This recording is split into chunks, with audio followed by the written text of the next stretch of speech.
mind, and the other one will be soldiers turning on soldiers. There was a fake story about a woman who was abducted a couple of weeks ago. I wrote a story for Infowars about that, Zainab, and she was beheaded and decapitated, and they sent the body back in pieces. And she shows up, lo and behold, 10 days ago saying, "Oh, I'm alive.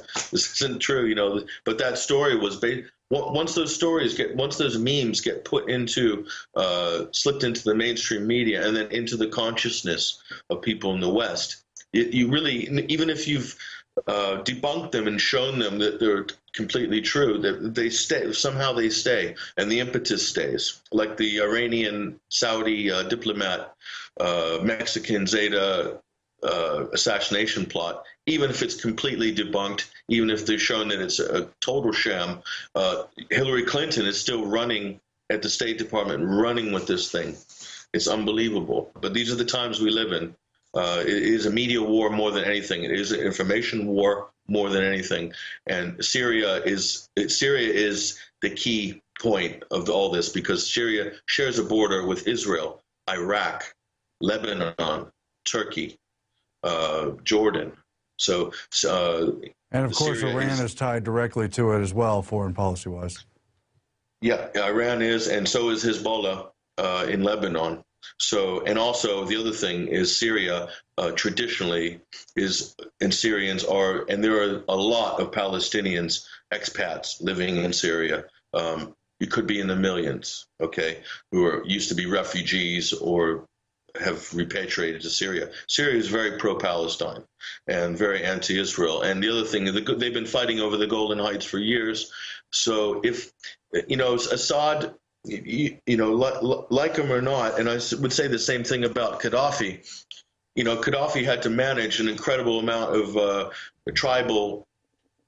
natural tribal warring tribes and tribes who are competing against each other for years. And this goes right back, hundreds of years, could go back thousands of years. Gaddafi's a strong leader. He kept it under control. And he kept Libya's unified identity, and they had stability. Okay. Now the same thing you could say about Saddam Hussein. I'm not a fan of Saddam Hussein. However, Saddam Hussein kept an orderly house. The same thing with Tito in Yugoslavia, kept an orderly house for a very long time. Once Tito was gone, a slow sort of degeneration of managing all these Balkan tribes and states. And the same thing you have in places like Libya and places like Syria. Assad's a strong leader. His father was an even stronger leader. And the reason is because Syria is fighting for a chunk of its territory. If they didn't have a strong leadership there, Israel had a piece of South Lebanon since 1982, 84. A whole chunk of South Lebanon was under Israeli control until recently. And the same you could say for the Golan Heights. The same you can say for the Dead Sea near Jordan. So it's easy for us to sit and judge and say they should have an open democratic society and they should have this and that and the other. But these countries, Syria is on 24/7 alert for more than the last decade. They're on a 24-hour state of alert war. Well, and obviously, it's about destabilization, not democracy.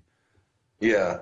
So, I'm just speaking from the point of view of somebody maybe that's watching this that just doesn't understand why we just can't, come out and have rainbow coalitions and orange revolutions and velvet revolutions. It's not quite that simple in that part of the world.